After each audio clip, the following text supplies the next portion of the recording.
I don't know what's going on in Libya. I haven't been there in a while. But Muammar Gaddafi has always been my friend. And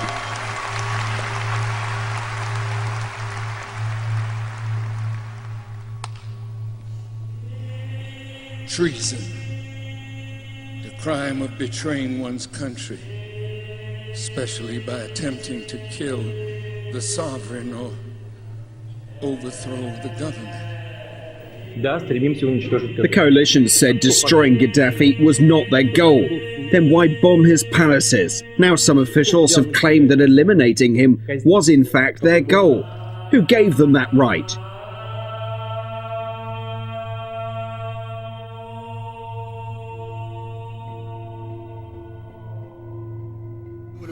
Superpowers have interests, complicated interests, and they use the interests, they use the Security Council, they use the power of the United Nations to protect their interests. And these terrorize, intimidated the third world. The third world is terrified and being terrorized and living under the fear of terror. The Security Council, ever since it was established in 1949, did not provide us with security, but provided us, on the contrary, terror and sanctions. As you know, that the United Nations was established and founded by 3 countries were against the German at the time. The United Nations that we have today is different, but the United Nations it is the countries or the nations that were come together against Germany during the Second World War. These countries constituted or made a council named after Security Councils and gave member states to its own members and granted the veto. We were not present at the time. And the United Nations was tailored according to these 3 countries and wanted from us to wear the clothes or the suit that was tailored against Germany. This is the real substance and contents of the United Nations as it was founded 40 years or 60 years ago. And if there is any aggression by one country against another after the 45, after the establishment of this United Nations, if there is any aggression against any country, the United Nations altogether should deter and stop this aggression. Democracy is not for the rich or for the rich or for the one who terrorizes us or for the one who is more powerful than us. We should have democracy. No, the higher world or the upper world should be the all nations at equal footing. The Security Council should do this and that according to the rules and the orders of the United Nations. These are the United Nations who are all, including all the members of the world, and not the Security Council, which include only 10 member states. How can we be happy about the world peace and security if the 4 countries or 10 countries are controlled by the whole world? We are 190 nations and countries, and we are like the Hyde Park. I mean, we just speak and nobody is implementing our decisions. We are just like a decor. You are made like a decor. You are like a Hyde Park. You are worthless. I mean, without any real substance. It's just a corner speaker like the speakers of the Hyde Park corner. No more, no less. The other point that is sensitive, the quarters of the United Nations. Please, can I have your attention? Please, can I have your attention?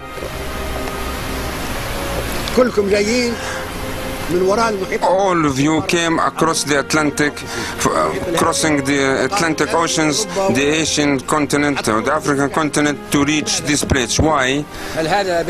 Is this the Jerusalem? Is this the Vatican? Is this Mecca? All of you are tired, having jet lag, suffering from jet lag, tired, had sleepless night, and very tired, and physically speaking you are very low. One just arrived now, flying 20 hours, and then you want him to make a speech and talk about this one. All of you are asleep, all of you are tired. It is clear that all of you are lacking the energy because of having to travel a long journey. Why do we that?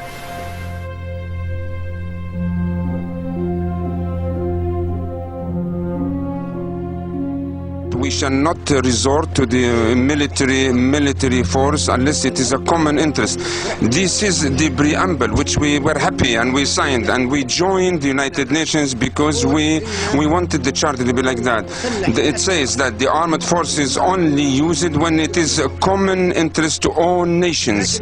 But after that, what happened? 65 wars broke out after the establishment of the United Nations and after the establishment of the Security Councils, and after this establishment, 65, and the victims are millions more than the victims of the Second World War. Are these wars and the aggressions and the force that was used, the power in the 65 was in the interest of the common interest of all of us? No, it was in the interest of one country or 3 countries or 4 countries or 1 country, but it was not in the interest of all the nations. We are not committed to obey the rules or the resolutions of the Security Councils, which in this formation, because it is undemocratic and just, and no one can force us to be a member of the Security Councils and to obey or adhere to resolutions or the orders given by the Security Councils. Either we have to try ourselves, either we do the right thing or whether we have a new thing. This is not a normal meeting. This is not a normal gathering. This is, even my son Obama said that. He said this is a historical one. This is not a normal gathering. This is not a normal one. You gonna hear me today. I was in Iraq 3 days before the bombs fell in '91. There were Muslim Sunni mosques. There were Shia mosques. There were Christian churches and Jewish temples and synagogues. And even under Saddam Hussein, there was peace among them. Isn't that right, Brother Baghdadi?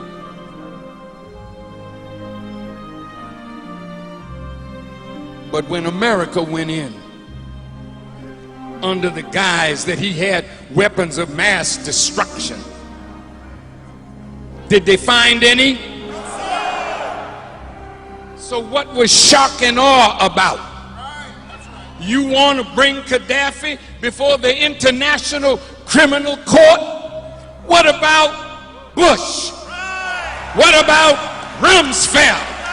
What about a government that lied to the American people and caused the lives of hundreds of thousands to be lost?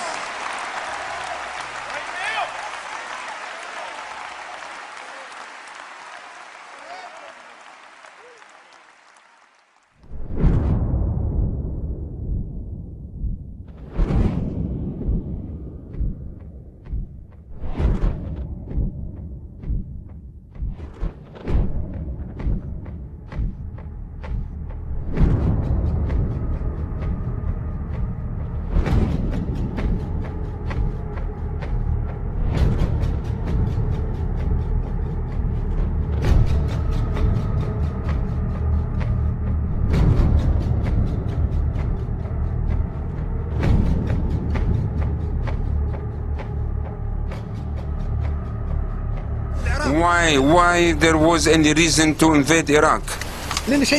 Because it is mysterious, ambiguous, and we may face the same destiny. Why did we invade Iraq?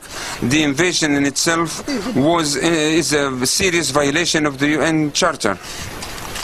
and we should open the file, and how we give the right to a country that is a member state of the United Nations to go and wage a war against a country and take the president of such a country and take him as a criminal of war and put him in prison. Who would accept that? This may be repeated, and we should not be quiet, and we should make investigations, and we should, each one of us may face the same destiny.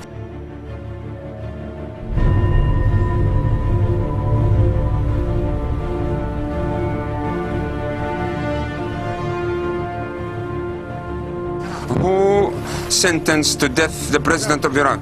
Is there an answer to that? We have the right, we are ready to fight, we are ready to defend ourselves, and we have the right to live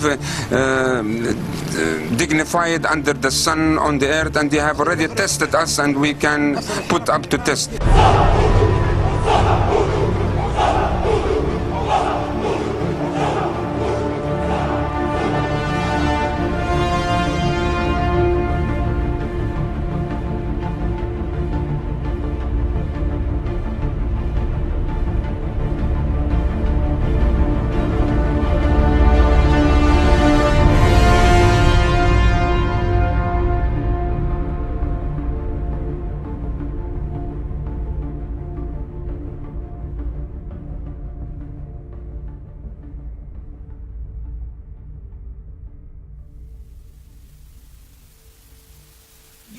We've made the decision we're going to war with Iraq.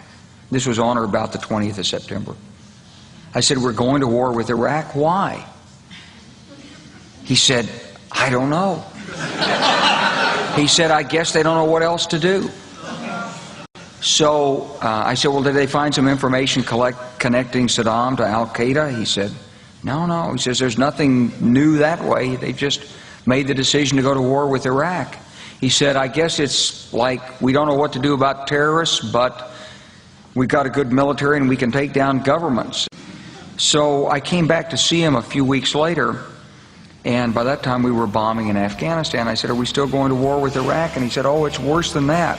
He said, he reached over on his desk, he picked up a piece of paper, and he said, I just got this down from upstairs, meaning the Secretary of Defense's office today, and he said, this is a memo that describes how we're going to take out 7 countries in 5 years, starting with Iraq and then Syria, Lebanon, Libya, Somalia, Sudan, and finishing off Iran. So go through the countries again? Well, starting with Iraq, then Syria and Lebanon, then Libya, then Somalia and Sudan, and then back to Iran.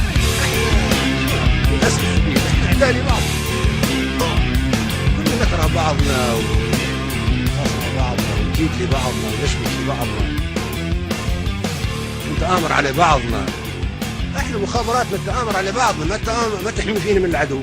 نحن عدو لبعض، وعدو العربي صديق للعربي الآخر.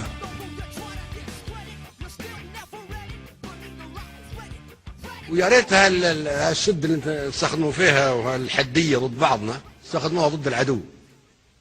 We must not tolerate this regime using military force against its own people. Others say it's about oil. The only reason they're interested with Libya is about the oil. You'd think we'd be in Iraq if the major export there was broccoli. But some are convinced intervention in Libya is all about currency, specifically Gaddafi's plan to introduce the gold dinar, a single African currency made from gold, a true sharing of the wealth. It's one of these things that you have to plan almost in secret, because as soon as you say you're going to change over from the dollar to something else, you're going to be targeted. Gaddafi didn't give up. In the months leading up to the military intervention, he called on African and Muslim nations to join together to create this new currency that would rival the dollar and euro. They would sell oil and other resources around the world only for gold dinars. It's an idea that would shift the economic balance of the world. Countries' wealth would depend on how much gold they have, not how many dollars they trade. And Libya has 144 tons of gold. Any move such as that would certainly not be welcomed by the power elite today who are responsible for controlling the world's central banks.